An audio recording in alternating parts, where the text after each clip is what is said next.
Here we're going to talk about multiplying conjugate binomials. So conjugate's a fancy word for when we have these two terms, right, which is binomials, that they're opposite of each other. So if one of these is plus, the other one's minus. Otherwise, they have to be identical. So that's what it means to be a conjugate. So we have a plus 10, a minus 10.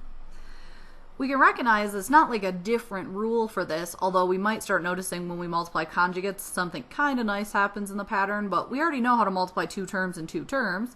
This is an example of FOIL, right? We have a first, outside, inside, last. So if I multiply my two first terms, the first one in each parentheses, a times a gives me a squared.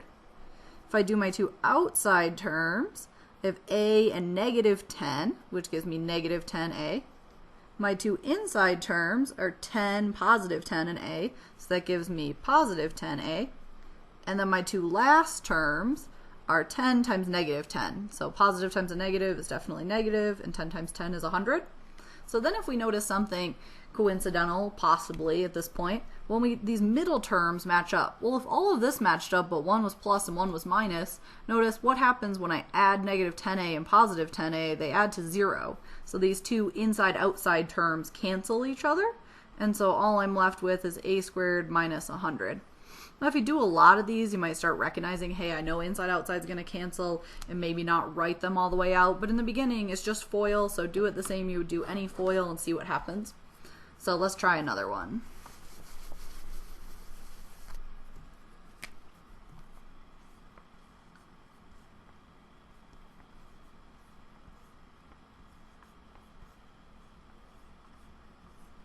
So 4y plus 9, 4y minus 9. So we're still going to FOIL. Our first term, 4y times 4y is 16, and y times y is y squared. So first terms.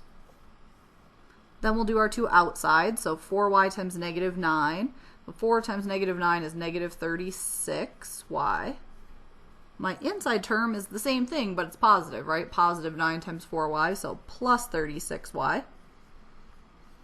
And then my last term, positive 9 times negative 9 gives me negative 9 times 9 is 81.